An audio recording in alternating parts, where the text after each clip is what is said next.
Bab 3381, menyerah. Menelan Imperium. Gelombang pasang di dalam otak Teresa berkumpul menjadi tanda tanya raksasa. Gelombang demi gelombang belum mereda. Kebenaran tentang banjir belum terungkap, dan sekarang ada, kekaisaran pemakan, yang konyol ini. Kedengarannya bahkan lebih kejam daripada banjir.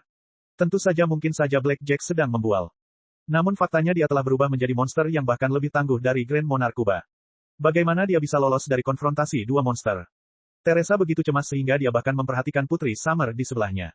Dia menemukan bahwa Putri Summer telah diikat oleh tentakel Blackjack. Dalam sekejap, dia menunjukkan tanda-tanda layu.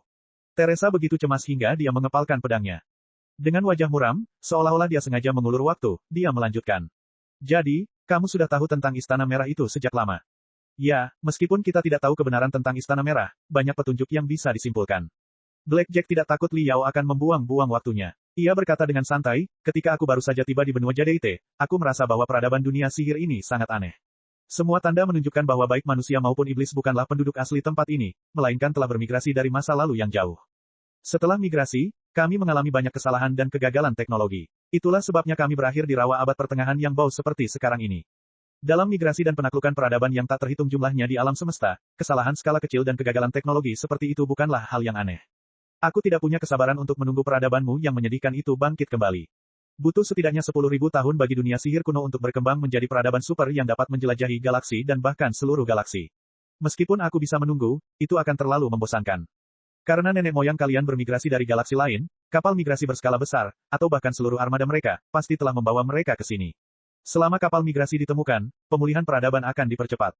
Karena itu, bertahun-tahun yang lalu, aku mulai mencari kapal antariksa para imigran secara rahasia.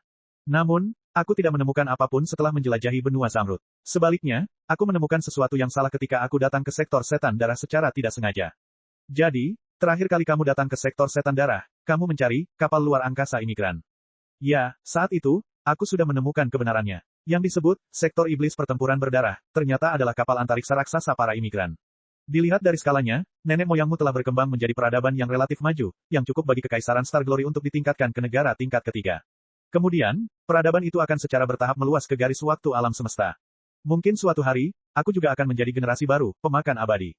Blackjack berbicara dalam bahasa yang tidak dapat dipahami siapapun sambil tersenyum. Ia melanjutkan, namun, ketika aku datang ke sektor setan darah terakhir kali, pusat kendali kapal luar angkasa imigrasi, yang merupakan Istana Merah, belum sepenuhnya terungkap. Selain itu, aku terlalu lemah untuk menemukan banyak pengikut. Oleh karena itu, setelah pengintaian singkat, aku kembali ke benua Zamrud. Di benua Jade, aku menghabiskan beberapa tahun mencari para prajurit wanita yang kekuatannya hampir tidak cukup. Dalam cinta, pemujaan, pengabdian, dan pengorbanan mereka, aku meningkatkan kemampuanku dan akhirnya memenuhi syarat untuk mengendalikan seluruh sektor setan darah. Tentu saja, aku harus berterima kasih padamu atas semua persiapan yang telah dilakukan. Sepertinya aku masih harus menjalani prosedur dan bahkan mengubah tubuhku menjadi sesuatu yang aneh jika aku ingin mendapatkan kendali penuh atas kapal antariksa super itu. Hehe, jika bukan karenamu, aku akan membuang-buang waktu lebih banyak lagi di sini. Anda, Grand Lord Cooper menyipitkan matanya. Api di dalam matanya bahkan lebih kuat daripada api yang menyembur keluar dari tungku mesin di bagian terdalam sektor setan darah. Ia melirik jalan setapak yang mengarah ke area tengah jembatan dengan enggan. Baru pada saat itulah ia menyadari bahwa ia telah melakukan semua yang ia bisa untuk orang lain. Tidak perlu menyembunyikan rasa takutmu dengan amarah. Aku tidak perlu membunuhmu, terutama dengan penampilanmu saat ini. Mata jahat Blackjack melirik tubuh Grand Lord Kuba. Dia mengulurkan tentakelnya ke Grand Lord Kuba dan berkata, menyerahlah sekarang. Tunduklah padaku, tunduklah pada penguasa terhebat dalam sejarah, Kekaisaran Swallowing. Apa katamu? Wajahnya pucat pasi. Kamu sama sekali tidak mengerti luasnya alam semesta dan kengerian waktu.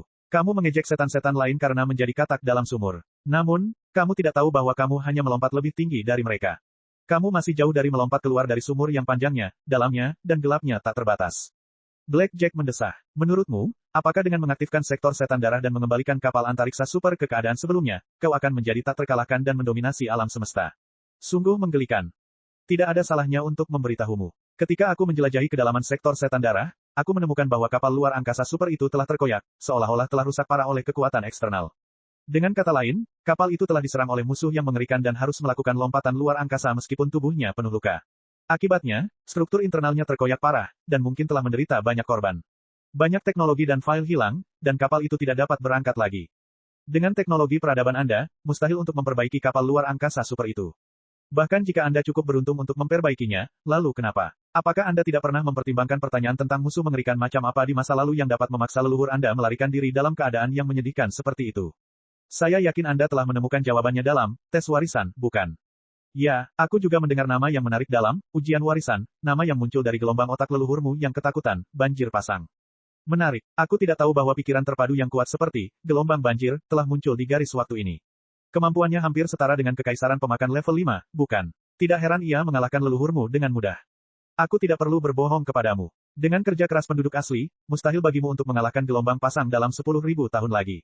Di 1 detik, kau akan lepas landas dengan kapal luar angkasa super, dan di detik berikutnya, kau akan ditemukan dan dimakan oleh gelombang pasang. Manusia tidak dapat mengalahkan banjir. Tapi aku bisa, asalkan aku bisa membangun kembali kekaisaran pemakan. Lebih baik menyerah pada kekaisaran yang melahap daripada ditelan banjir. Paling tidak, banjir akan menghapus emosi dan kepribadianmu, tapi Devouring Imperium akan sangat menghargai emosi yang kaya dan keinginan bebas semua makhluk cerdas di bawah komandonya, karena emosimu yang kuat adalah motivasi terbesar bagi Devouring Imperium untuk terus maju. Bab 3382. Banjir, Kekaisaran Penelan. Teresa terkejut dan cemas. Dia harus menemukan cara untuk melarikan diri dan memberitahukan informasi mengejutkan itu kepada semua orang di benua Jadeite dan di alam semesta Pangu. Tetapi Lord Cooper tertawa terbahak-bahak, yang anehnya tidak selaras dengan wajah femininnya. Ledakan. Tepat saat itu, sebuah ledakan yang memekakkan telinga terjadi. Blackjack langsung diselimuti api dan asap. Ternyata, gelombang bala bantuan kedua telah diteleportasi dari Gunung Seribu Gerbang ke Istana Merah dengan versi lebih kecil dari meriam penghancur neraka. Rajaku, para prajurit setia klan penghancur neraka berkerumun mendekat. Bodoh. Tanpa melihat mereka, Jenderal Cooper meludah ke arah tempat Blackjack seharusnya tercabik-cabik. Aku tidak peduli dengan Flottide atau Swallowing Empire. Ras kita tidak akan pernah menyerah. Benarkah begitu? Namun, suara seperti hantu tiba-tiba bergema di belakangnya. Di antara tentakel yang menggeliat, Blackjack kembali menampakkan wajahnya yang tinggi, tampan, dan menawan. Sayang sekali, semakin tampan dia akan semakin menakutkan. Itu, sangat disayangkan, kata Blackjack muram. Lalu, dia menjentikkan jarinya. Dalam sekejap, gadis-gadis yang hampir tersedot kering oleh tentakelnya semuanya mulai bergerak. Mereka kering seperti kerangka, tetapi kecepatan dan kekuatan mereka jauh lebih tinggi daripada para iblis di jurang. Dengan kaku dan aneh, mereka memanipulasi senjata berkarat mereka dan menari tarian kematian. Hell Exterminator sangat terkejut. Ketika ia mencoba melawan harem Blackjack, ia diikat dan ditusuk oleh tentakel. Semua iblis wanita di dalam harem berubah menjadi tawanan Blackjack. Dalam sekejap, mereka berubah menjadi prajurit kerangka, yang sama mengerikannya. Wajah mereka berseri-seri karena pengabdian dan kebahagiaan, seolah-olah jalan ambisi Blackjack diaspal dengan kehidupan mereka. Dengan pengorbanan mereka, Blackjack semakin terlihat menakutkan, seolah-olah ada tornado yang membara bersembunyi di dalam tubuhnya yang membesar. Petik 2, petik 2. Sambil menarik napas dalam-dalam, pakaian kristal di sekujur tubuhnya juga berderit. Karena tidak mampu menahan gerakan otot dan tulangnya, semuanya meledak. Seperti dugaan Teresa, transformasinya belum selesai. Meskipun dia bisa melihat beberapa lekuk tubuh yang indah di balik baju besinya, lekuk tubuh itu segera tertutupi oleh otot-ototnya yang membesar dengan cepat.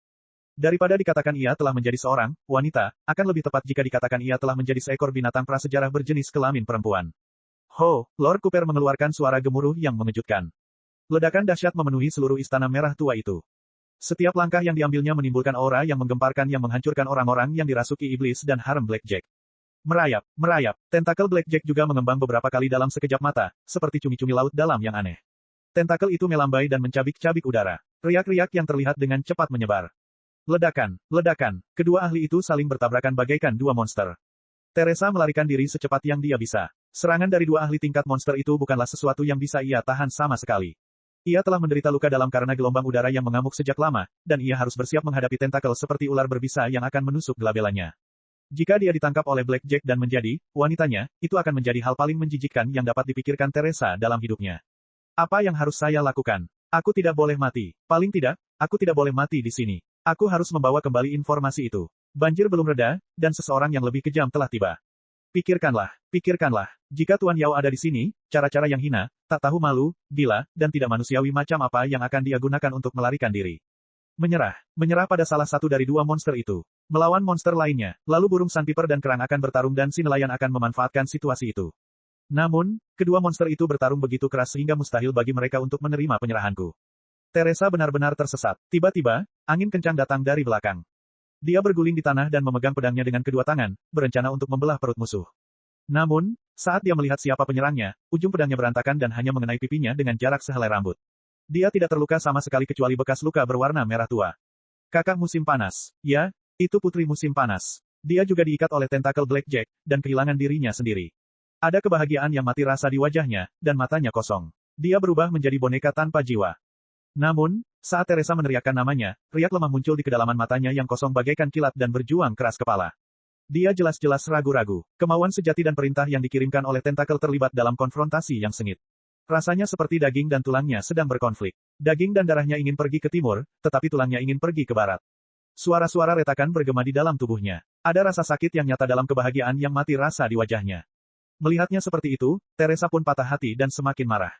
Kakak Summer, biar aku bantu. Dia mengangkat pedangnya tinggi-tinggi tanpa ragu-ragu. Mengabaikan kemungkinan Blackjack akan menemukannya, dia mengubah sudutnya dan menggambar busur sempurna. Saat ujung pedang itu bersinar ke bawah, rune yang tak terhitung jumlahnya muncul dan membanjiri ujung pedang itu, mengubah pedang biasa menjadi senjata yang luar biasa dan transparan. Serangan itu menahan seluruh kekuatan magis Teresa, amarahnya, dan sakit hatinya. Bahkan jika iblis purba datang, mereka akan terpotong menjadi dua. Astaga, tentakel Blackjack dipotong dengan rapi oleh Teresa. Gumpalan besar cairan emas terang menyembur keluar dari retakan itu, yang memantul dengan keras seperti ular berbisa yang baru saja disambar petir. Blackjack menyadari keberadaan Teresa dan menatapnya dengan heran, seolah tidak mengerti mengapa Teresa tidak tertipu olehnya dan bertahan sampai sekarang. Yang menjawab Blackjack adalah gerakan yang tidak ada di benua Zamrud, dua jari tengah lurus. Blackjack menyipitkan matanya. Meskipun dia tidak mengerti apa maksud Teresa, dia tahu bahwa Teresa tidak akan menyerah. Ia hendak memanipulasi lebih banyak tentakel untuk merangkak ke arah Teresa, ketika Grand Lord Kuba yang berlumuran darah tiba-tiba meraung lebih gila lagi. Taji-taji tulang yang tak terhitung jumlahnya tumbuh dari tubuhnya dan menerjangnya, mendorongnya ke tanah. Kedua monster itu terjerat lagi. Kehilangan kendali, Putri Summer terjatuh ke tanah. Teresa bergegas maju dan memeluknya. Ia melepaskan semua tentakel yang patah dan menenangkan tubuhnya yang beku dengan suhu tubuhnya yang panas. Bab 3383. Putri Summer masih berada di bawah kendali Blackjack. Jiwanya seakan tenggelam ke dalam rawa yang dingin, dan tubuhnya menggigil. Teresa memeluknya erat-erat, seolah berusaha menghancurkan segel yang mengunci jiwanya dengan detak jantungnya yang kuat. Kakak Summer, bangun. Bangun sekarang, teriak Teresa. Putri Summer menutup telinga dan bahkan menyerang Teresa setelah beberapa saat bersikap kaku. Dengan tergesa-gesa, Teresa meraih pergelangan tangan Putri Summer dan menggigit bibir gadis itu dengan keras. Gigitannya begitu dalam hingga darah mengalir keluar dan membasahi sudut mulut mereka. Putri Summer mengerang dan akhirnya terbangun karena rasa sakit yang luar biasa. Butuh waktu 10 detik baginya untuk memusatkan cahaya cemerlang di matanya. Tubuhnya yang halus menggigil, seolah-olah dia adalah korban tenggelam yang baru saja diselamatkan. Dia masih dalam kengerian sesak napas. Apa yang sedang terjadi? Putri Summer menjilati luka di bibirnya. Melihat pemandangan mengerikan di sekitarnya, dia begitu takut hingga darahnya membeku. Apa yang terjadi pada Hela, Natasha, dan yang lainnya? Tidakkah kalian lihat? Kalian semua telah ditipu oleh Blackjack. Sambil menunjuk Blackjack, yang sedang bertarung melawan Lord Cooper tak jauh dari situ, Teresa berkata dengan getir, lihat. Ini Blackjack yang asli. Ah, Putri Summer memfokuskan pandangannya dan sangat terkejut. Wajah dan tangannya dingin dan pucat. Dia tidak bisa mempercayai matanya dan menangis. Tidak mungkin. Bagaimana Blackjack bisa menjadi seperti ini? Apa yang terjadi pada Blackjack? Dia tidak berubah menjadi ini. Ini adalah penampilan aslinya, monster bernama Devourer. Atau lebih tepatnya, dia telah dirasuki oleh Devourer sejak lama. Teresa berkata dengan dingin, pikirkan tentang masa lalumu dan semua yang kau lakukan untuknya dengan sukarela. Kau sama sekali tidak mencintainya dengan sukarela. Kau terhipnotis olehnya dan dikendalikan oleh otakmu, hatimu, setiap ujung sarafmu, 7 emosimu dan 6 keinginanmu, dan seluruh hidupmu. Putri Summer tercengang seolah tersambar petir. Tidak mungkin, gumamnya, tubuhnya semakin dingin. Kebenaran ada di depan matamu. Berapa lama lagi kau akan menipu dirimu sendiri?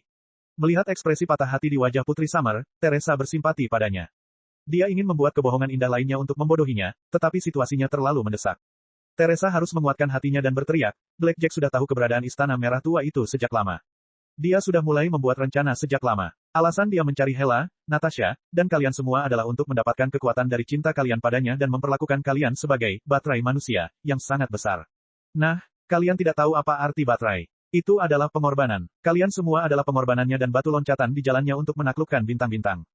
Lihatlah para suster di sekitar kita. Blackjack akan menghisap mereka sampai mati, dan begitu juga dirimu jika aku tidak memotong tentakelnya tepat waktu.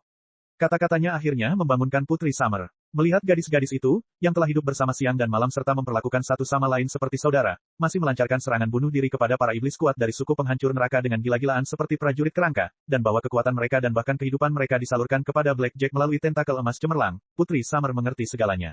Awalnya, cahaya di matanya pecah, dan meredup. Namun dalam sekejap mata, nyala api yang tak tertandingi meledak.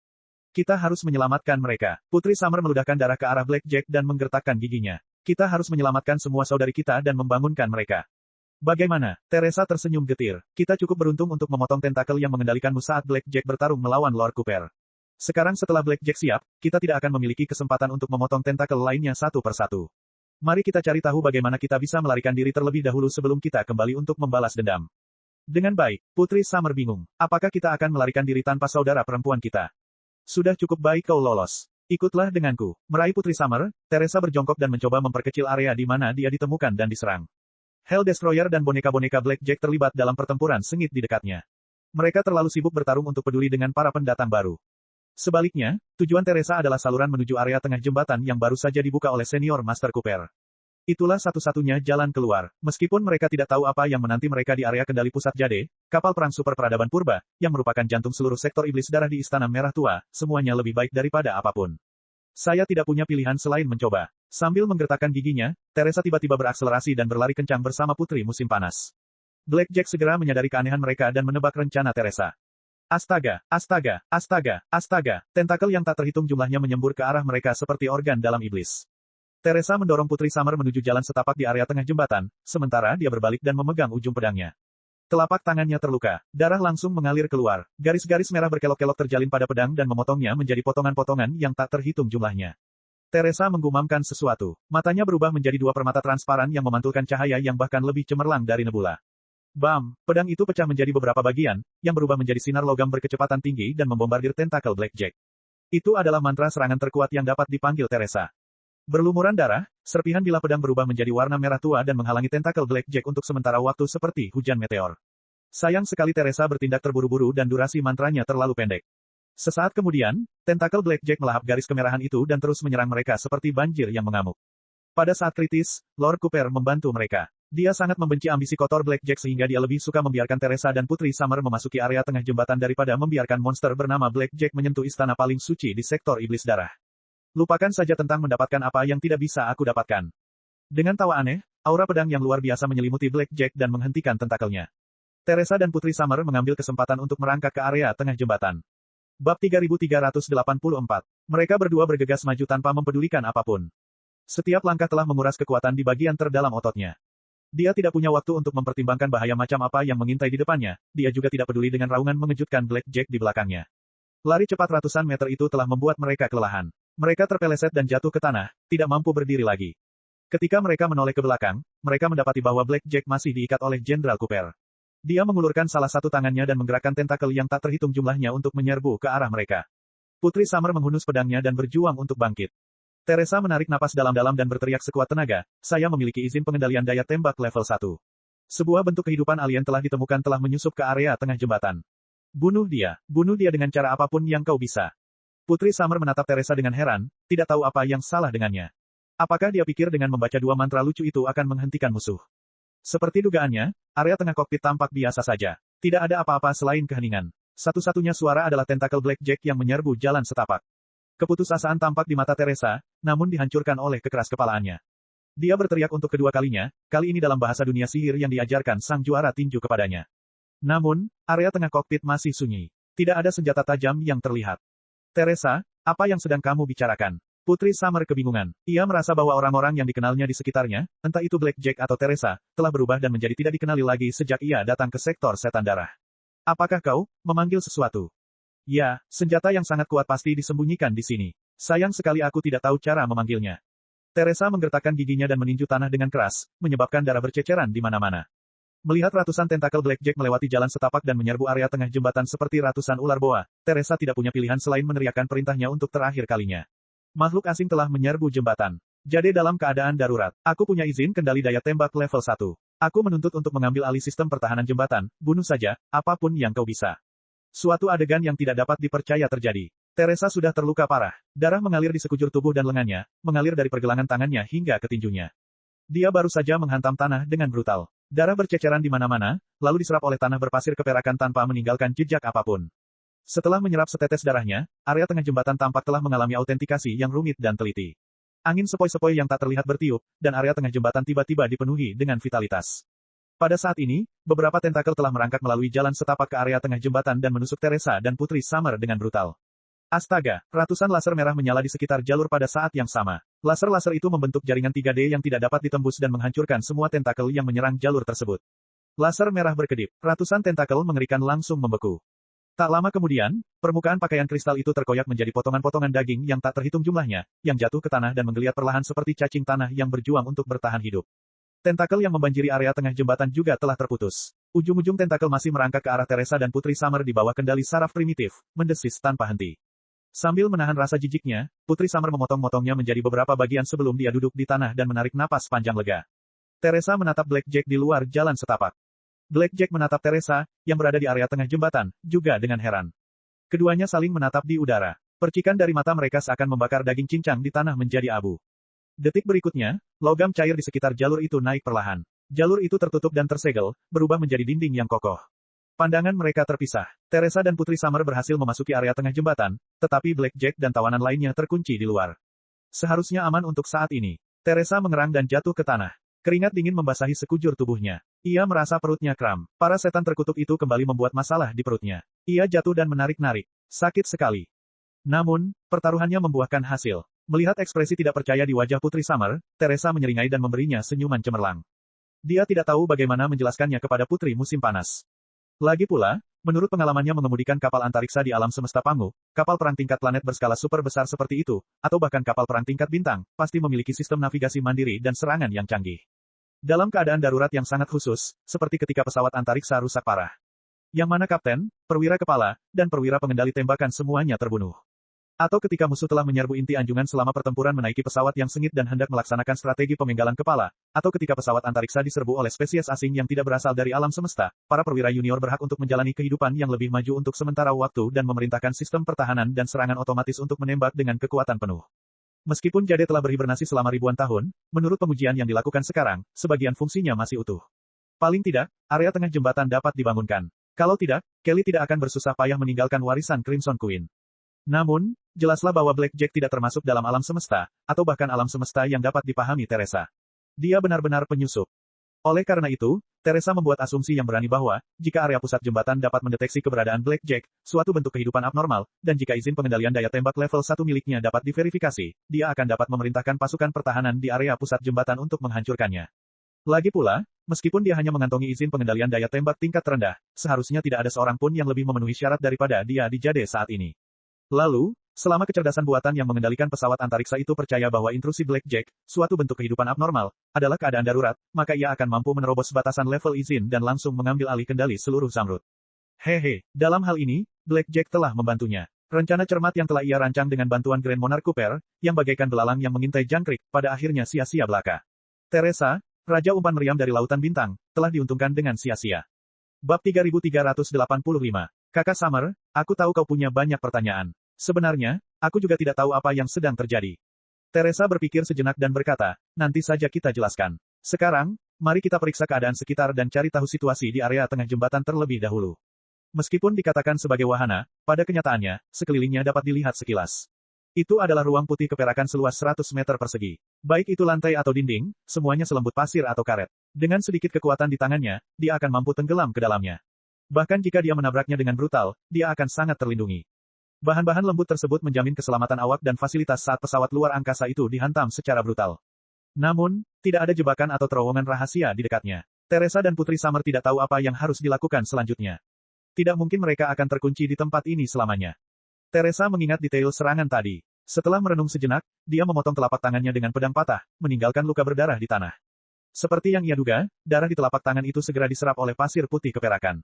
Kemudian, pasir logam itu naik seperti mata air, membesar dan tinggi hingga berubah menjadi silinder putih keperakan setinggi manusia.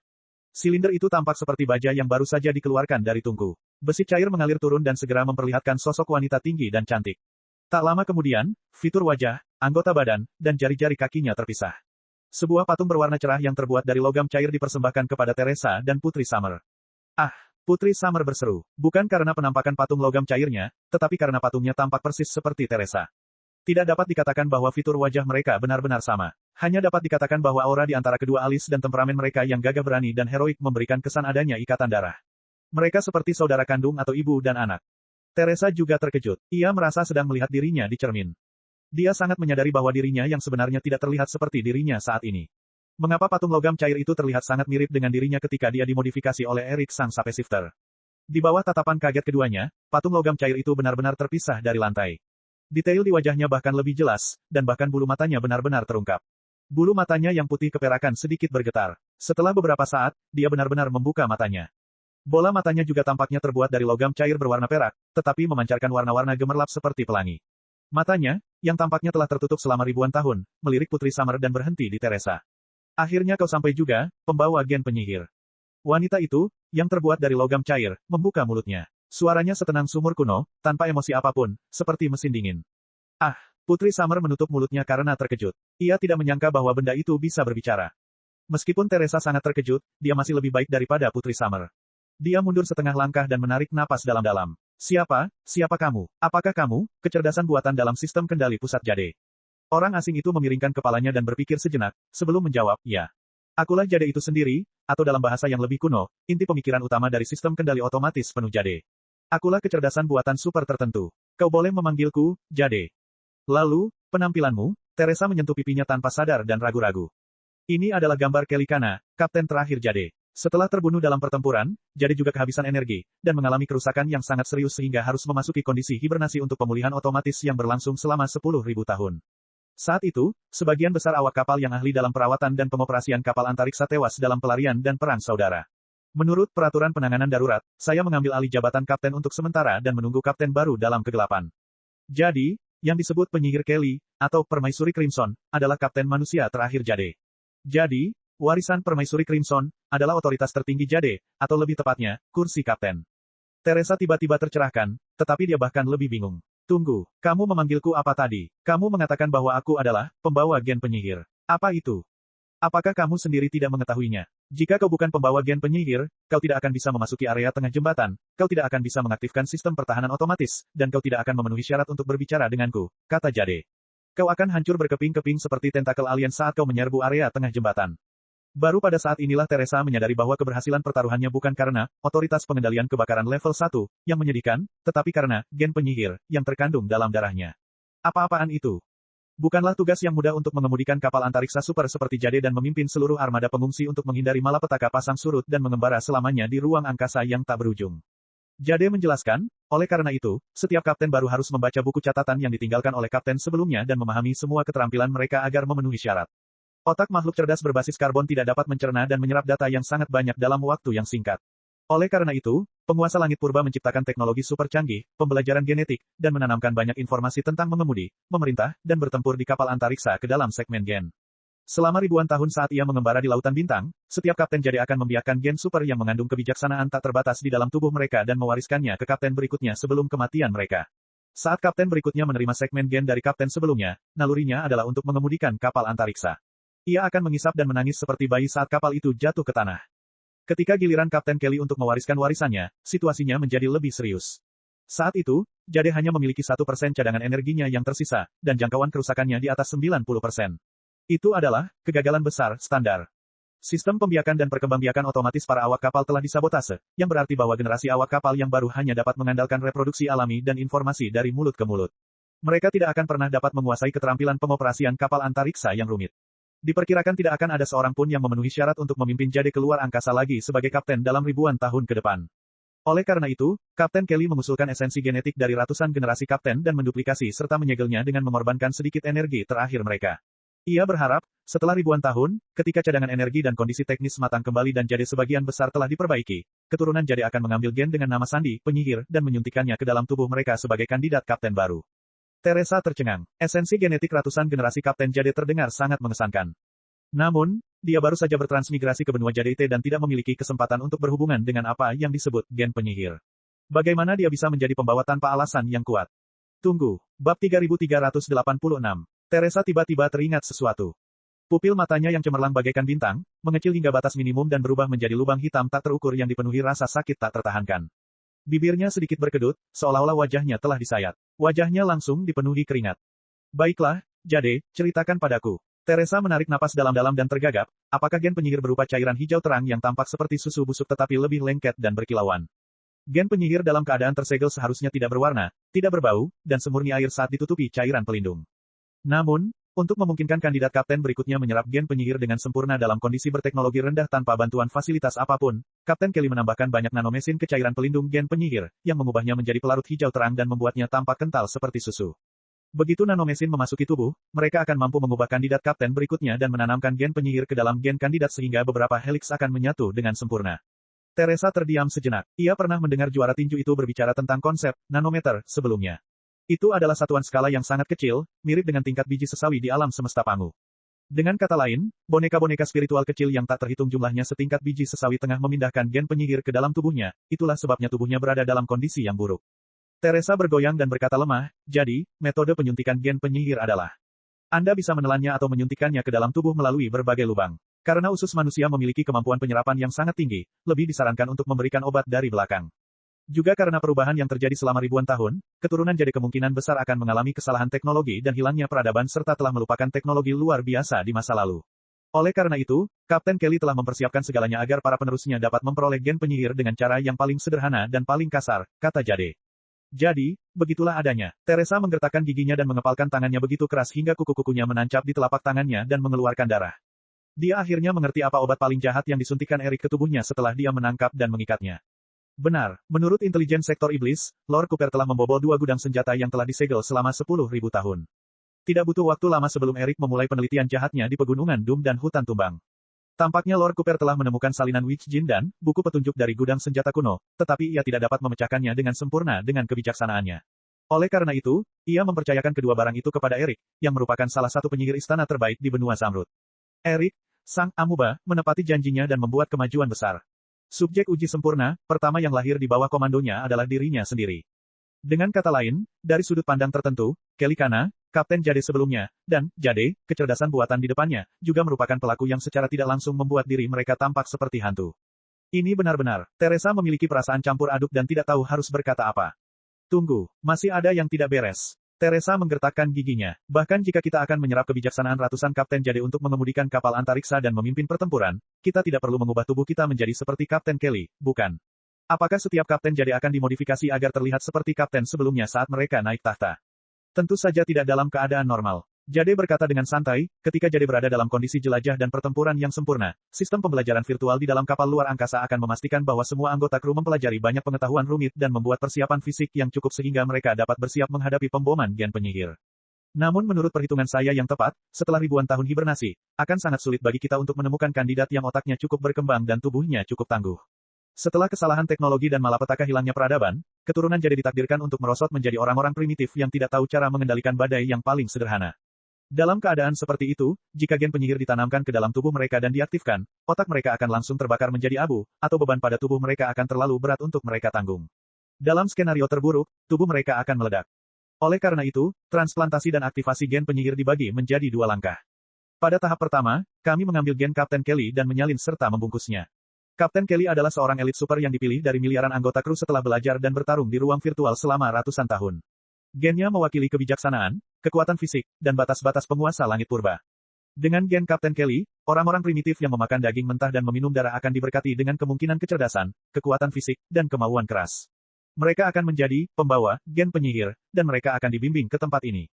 Kemudian, kita akan melanjutkan ke fase kedua, yaitu membangkitkan semua gen penyihir di dalam tubuhnya. Teresa tercengang. Dia membuka tangannya yang ramping dan memandanginya cukup lama, hanya untuk menyadari bahwa tangannya tidak sebaik yang terlihat. Dia berkata, apakah seburuk yang kau katakan? Jika aku adalah pembawa gen penyihir, aku akan menggantung Blackjack dan memukulinya seperti anjing. Baiklah, Blackjack, mari kita kesampingkan dulu, penyihir, dan penyihir, untuk saat ini. Kau seharusnya bisa tahu bahwa Blackjack bukanlah manusia, melainkan penyusup jahat dari luar angkasa yang bahkan lebih aneh dari banjir, kan? Hancurkan dia sekarang.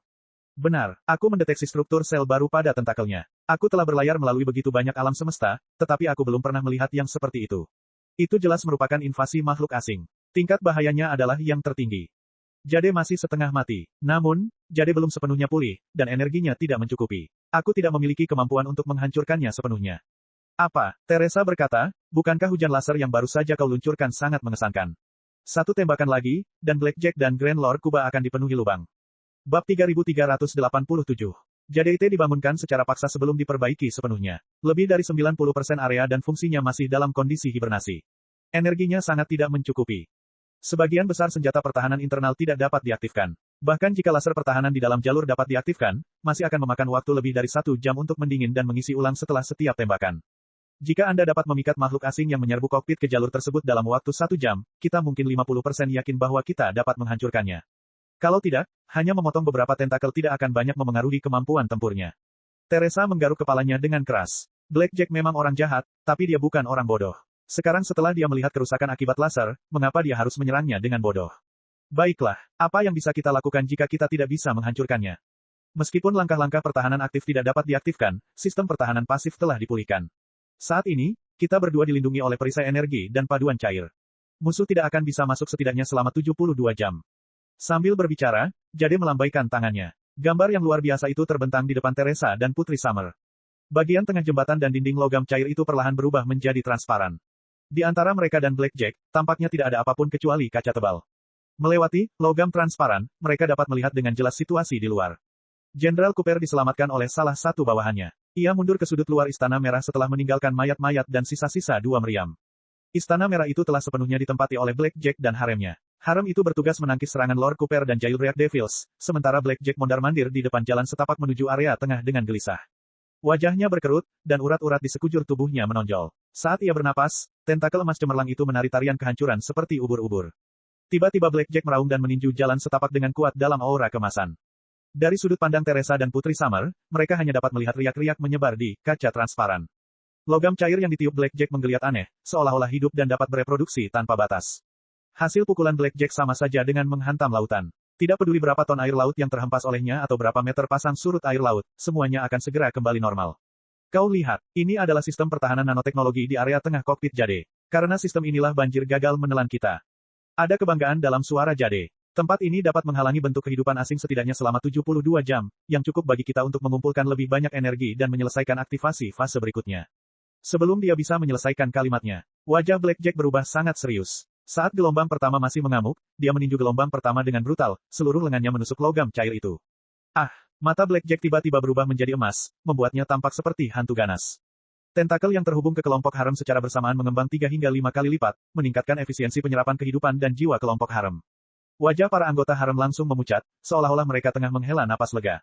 Dua saudara perempuannya bahkan terhuyung dan pingsan. Blackjack sama sekali tidak peduli dengan kehidupan gadis-gadis itu. Ia hanya menyerap dan melahap mereka dengan gila-gilaan, sebelum ia melepaskan kehidupan dan jiwa haremnya ke dalam logam cair. Selama setengah detik, mata Teresa dan Putri Summer seperti ditusuk oleh 10.000 jarum emas.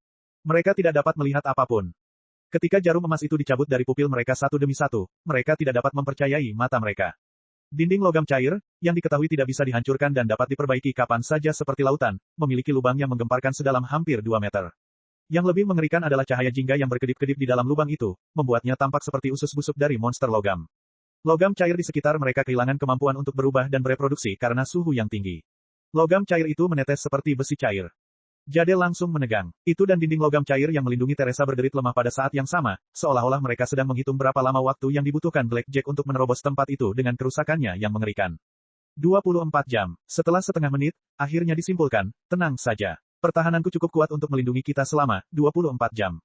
Kau baru saja bilang 72 jam. Teresa menjadi gila.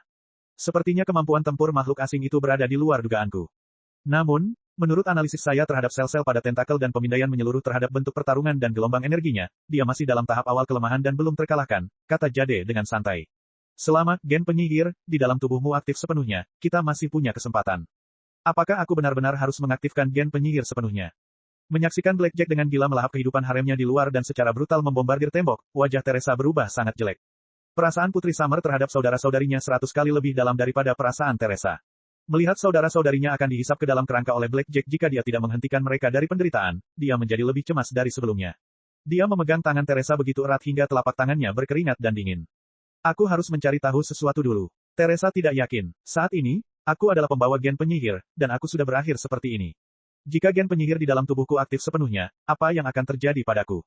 Jika dada dan pantatku 10 kali lebih besar, bisakah aku memikat semua pria di alam semesta sampai mati karena dehidrasi?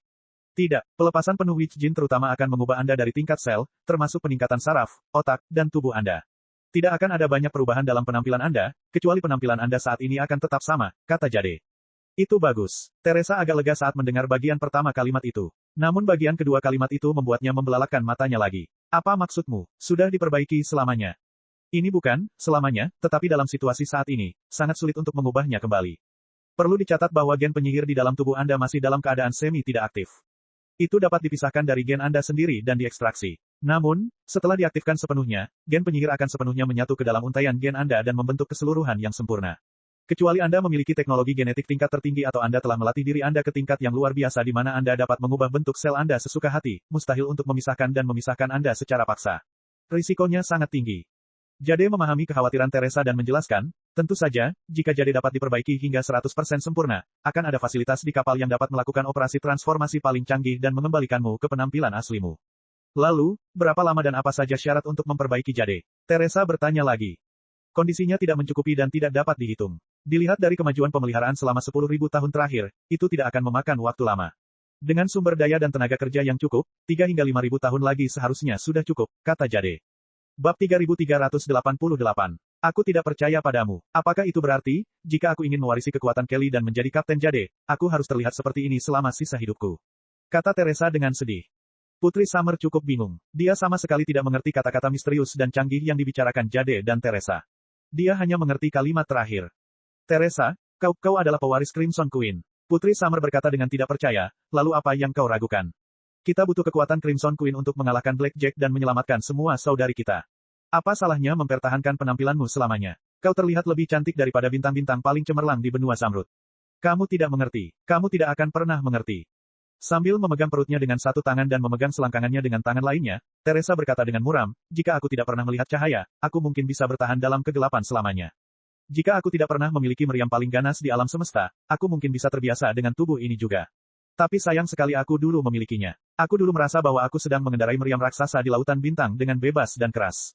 Aku tidak bisa. Aku tidak bisa menjual adik laki-laki terdekatku untuk apa yang disebut kekuatan.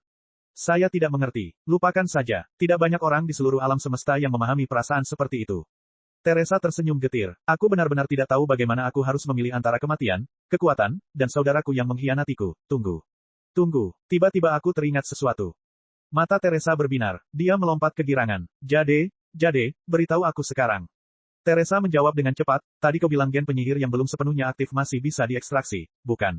Kalau begitu, bisakah kau mengekstrak gen penyihir dari tubuhku dan menyuntikkannya ke tubuh Putri Summer? Kau tahu, aku tidak menginginkan kekuasaan itu, dan kita memang berhadapan dengan masalah Blackjack dan Lord Cooper. Karena itu, yang terbaik adalah Putri Summer mewarisi kekuasaan itu. Ya, mari kita lakukan. Aku seorang jenius. Teresa, kamu. Putri Summer menutup mulutnya karena terkejut. Cara dia memandang Teresa tampak tersentuh sekaligus aneh. Dia tidak mengerti mengapa semua orang begitu ingin menjual kekuatan yang sangat ingin mereka dapatkan. Namun Teresa sama sekali tidak peduli dengan warisan dari Crimson Queen yang legendaris dan bahkan menawarkannya kepadanya. Apakah dia begitu acuh tak acuh terhadap ketenaran dan kekayaan? Bagaimanapun, satu hal yang pasti. Teresa benar-benar menganggapnya sebagai salah satu dari dirinya sendiri. Itu demi kebaikannya sendiri, jauh lebih baik daripada Blackjack, yang hanya tahu bagaimana meminta dan memberi. Dua sinar pemindai ditembakkan dari mata gioknya. Cahaya merah tua mengalir perlahan di sekitar Teresa dan Putri Summer. Setelah menganalisis selama setengah menit, dia berkata dengan santai, secara teori, itu mungkin, tetapi saya tidak menyarankan Anda melakukannya. Apakah itu benar-benar mungkin? Separuh kalimat pertama menyenangkan Teresa, tetapi separuh kalimat kedua mengecewakannya. Mengapa? Karena gen penyihir telah dirusak olehmu, beberapa sisa genmu telah terkontaminasi. Jade menjelaskan, integrasi gen memiliki tingkat keberhasilan yang sangat rendah sejak awal. Bahkan teknologi super canggih di masa kejayaan peradaban purba memiliki tingkat keberhasilan kurang dari setengahnya. Dengan fasilitas, energi, dan kemampuan komputasi yang kita miliki saat ini, tingkat keberhasilannya kurang dari 10%. Tingkat keberhasilan penggabungan gen penyihir dan gen ganda Anda sudah sangat rendah. Jika kita mengekstrak gen penyihir yang telah terkontaminasi oleh sisa-sisa gen Anda dan menyuntikkannya ke dalam tubuhnya, tingkat keberhasilan penggabungan ketiga gen tersebut akan sangat minimal. Menurut perhitunganku, jika gen penyihir di dalam tubuhmu diaktifkan sekarang, tingkat keberhasilannya akan sekitar 10%, tetapi jika dipindahkan ke tubuhnya sebelum diaktifkan, tingkat keberhasilannya akan turun hingga di bawah 1%. Kecuali jika benar-benar diperlukan, aku tidak menyarankanmu mengambil risiko yang tidak berarti itu. Di bawah 1%, sepertinya agak rendah. Teresa tenggelam dalam pikirannya. Tidak lama kemudian dia menyadari apa yang dimaksud Jade dengan bagian pertama kalimatnya. Pupil matanya perlahan membesar, dan wajahnya berubah kaku. Tunggu, apa yang baru saja kau katakan? 10%. Jadi, bahkan jika aku rela meninggalkan adikku dan menahan rasa sakit karena jatuh dan bengkak selama sisa hidupku, aku tidak akan pernah bisa mengembang, membombardir, menyerang, dan menuang dengan bebas lagi. Hanya ada 10% kemungkinan aku akan berhasil mengaktifkan gen penyihir. Ya, Jade menjawab dengan tenang, gen penyihir, yang berisi semua kebijaksanaan dan kekuatan Kapten Jade selama ratusan generasi, bukanlah sesuatu yang dapat dicerna dengan mudah. Dengan kondisi saat ini dan kualitas tubuhmu, tingkat keberhasilan 10% sudah tidak buruk. Petik 2, Teresa menarik napas dalam-dalam dan berkata, kalau begitu, bolehkah aku bertanya apa yang akan terjadi jika aktivasinya gagal? Jika aktivasi gagal, semua untaian gen jauh di dalam sel Anda akan putus dan runtuh, bukan? Jade menjelaskan, Anda dapat memahami bahwa Anda akan dibombardir oleh sinar berenergi tinggi yang paling intens. Tubuh Anda akan kehilangan kemampuan untuk melakukan metabolisme, dan semua sel Anda akan mati satu demi satu. Anda akan merasakan bahwa tubuh Anda membusuk inci demi inci saat Anda masih hidup. Pada akhirnya, Anda akan menjadi mayat busuk dengan jiwa, tumpukan lumpur yang memiliki indera tetapi hanya bisa menggeliat. Setelah puluhan hari atau bahkan ratusan hari menderita, jiwa Anda akan dapat beristirahat dengan tenang selamanya. Apakah kamu harus sedetail itu? Gerutu Teresa. Ya, prosedurnya. Aku harus menjelaskan konsekuensinya kepadamu. Itu juga bagian dari ujian. Jade berkata, jika kamu tidak berani mengambil risiko, kamu tidak akan memenuhi syarat untuk mewarisi kekuatan Kapten Kelly dan menjadi Kapten baru Jade. Tuan baruku, sangat masuk akal, bukan? Namun, kami tidak akan bersikap sekejam itu. Jika kau setuju, kita bisa membuat kesepakatan sekarang juga. Jika aktivasi gagal, aku akan segera membunuhmu dan memastikan kau tidak akan merasakan sakit apapun. Bagaimana menurutmu? Biarkan aku berpikir. Biarkan aku berpikir. Dengan tergesa-gesa, Teresa bertanya, baiklah, jika aku mewarisi kekuatan Crimson Queen dan Captain Kelly, akankah aku mampu mengalahkan Blackjack, si bajingan yang mempermainkan perasaan wanita, hingga tak bernyawa? Ya, Jade berkata dengan percaya diri, menurut perhitunganku yang tepat, selama gen penyihir berhasil diaktifkan, peluangmu mengalahkan Blackjack akan lebih dari 95%. Dia baru saja menyelesaikan kalimatnya ketika bagian tengah jembatan mulai bergetar hebat. Teresa dan Putri Summer kehilangan keseimbangan dan jatuh ke tanah. Riak-riak keperakan pun tampak pada batu giok itu, seolah-olah telah dipukul dengan keras. Ketika mereka bertiga berbalik, mereka menemukan bahwa Blackjack telah mengikat puluhan tentakel emas terang di lengannya, yang membuat lengannya 3 hingga 5 kali lebih tebal dari sebelumnya. Dia seperti bor super yang telah diikat dengan benang, membombardir dinding logam cair dengan gila-gilaan. Dinding logam cair yang konon tidak dapat dihancurkan dan dapat menyembuhkan diri sendiri itu perlahan-lahan kehilangan kemampuan untuk berkembang biak dan menyembuhkan dirinya sendiri di bawah serangannya. Lubang yang mengarah ke area tengah jembatan itu semakin membesar. Wajah Blackjack tampak mengerikan. Ia meraung dan tertawa terbahak-bahak, seolah-olah ia masih punya tenaga untuk terus membombardir dan mengebor. Seperti yang kukatakan tadi, selama gen penyihir berhasil diaktifkan, peluangmu mengalahkan Blackjack mencapai 90%. Itu adalah kemenangan yang pasti. Jadi, gadis pemberani, apa yang membuatmu ragu? Tunggu, 90%. Teresa hampir muntah darah. Kamu bilang 95% tadi. Benarkah? Mungkin aku salah. Mungkin kamu salah. Jade mengamati tindakan Blackjack dan menganalisis gelombang energinya. Dia berkata dengan tenang, saya selalu mengatakan 88%.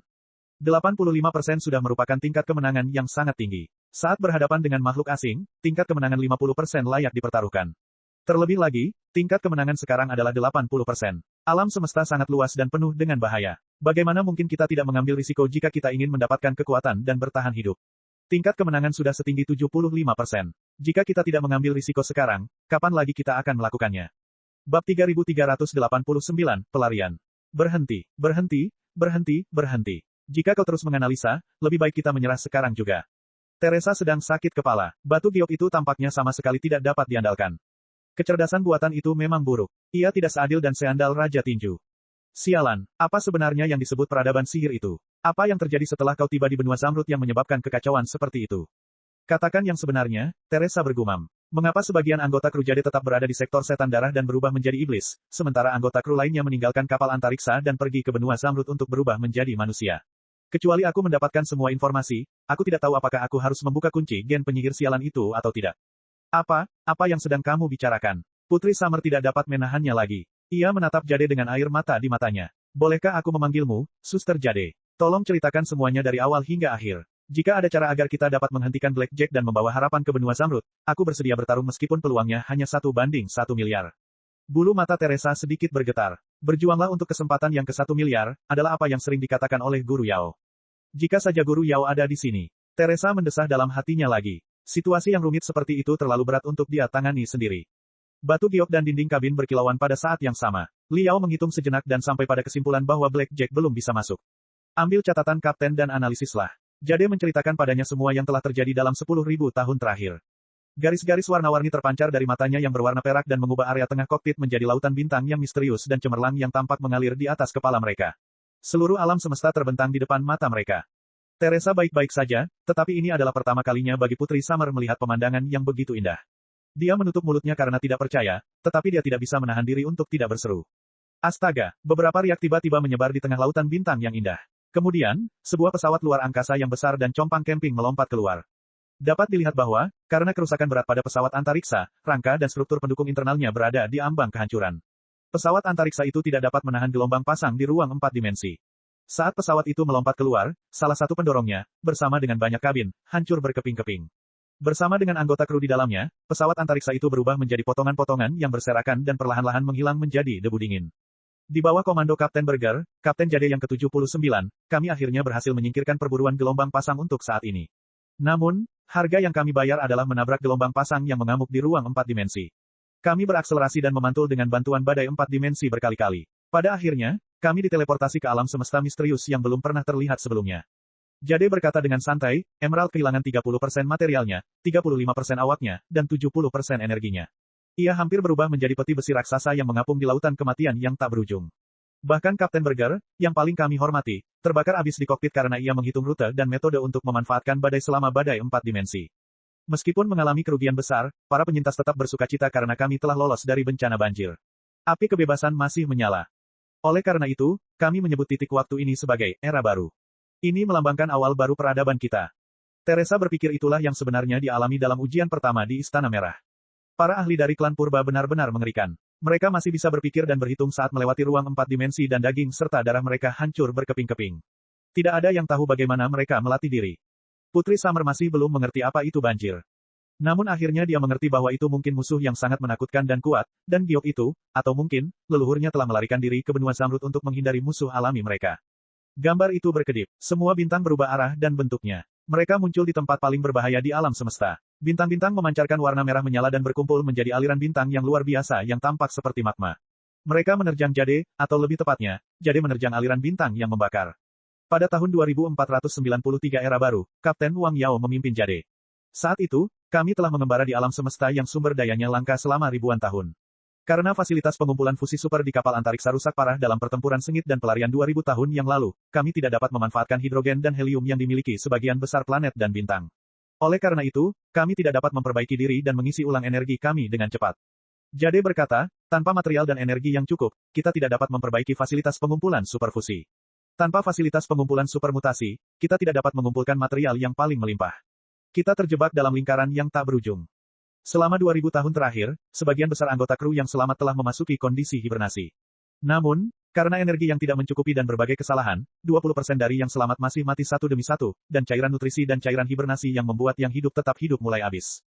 Untuk mendapatkan energi untuk memperbaiki fasilitas pengumpulan fusi super, Kapten Wang Yao memerintahkan Jade untuk mendekati tempat paling berbahaya di alam semesta tempat sinar berenergi tinggi terkonsentrasi. Teresa dan Putri Summer melihat dengan jelas bahwa sungai bintang yang menyerupai magma itu melepaskan tentakel api yang tak terhitung jumlahnya ke arah Jade.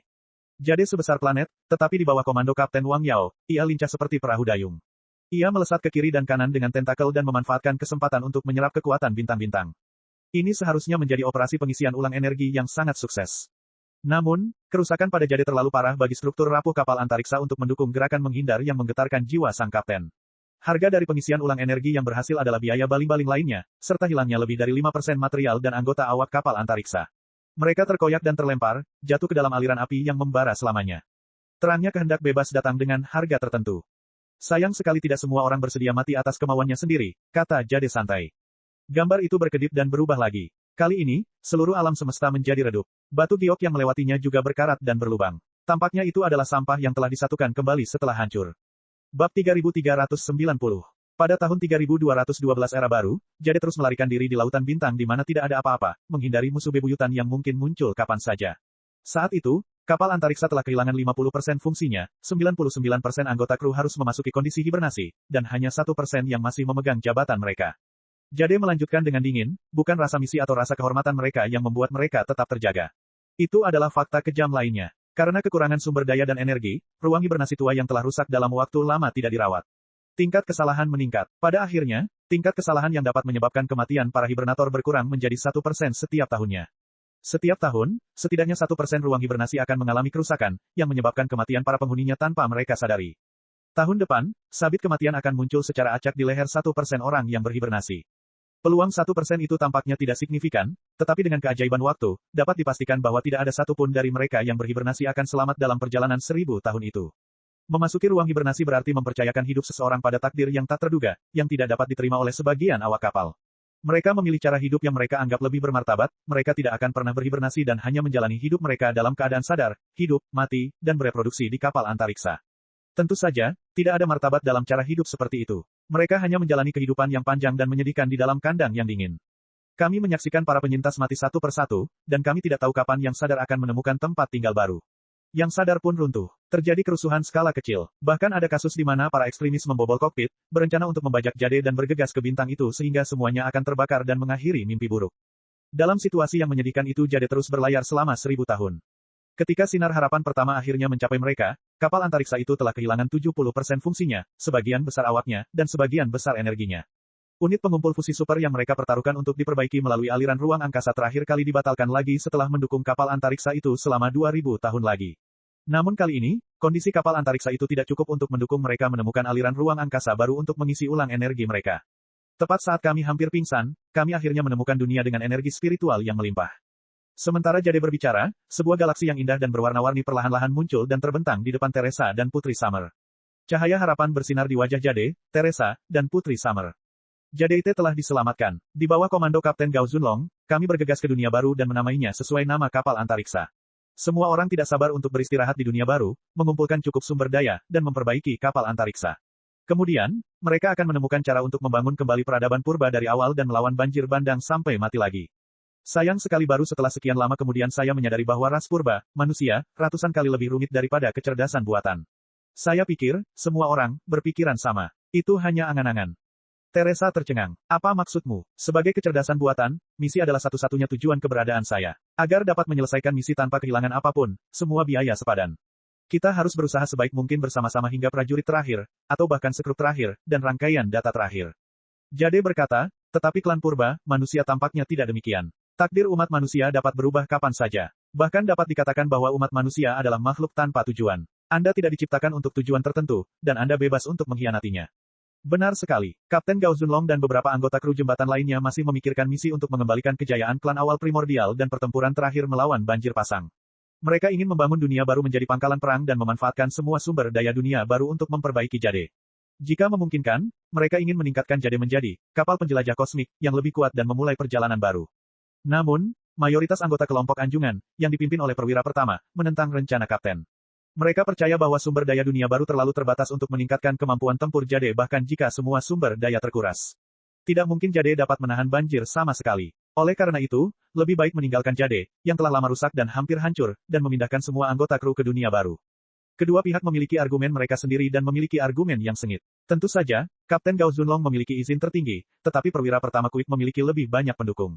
Fajar dunia baru saja tiba, dan badai yang sangat berbahaya sedang terjadi.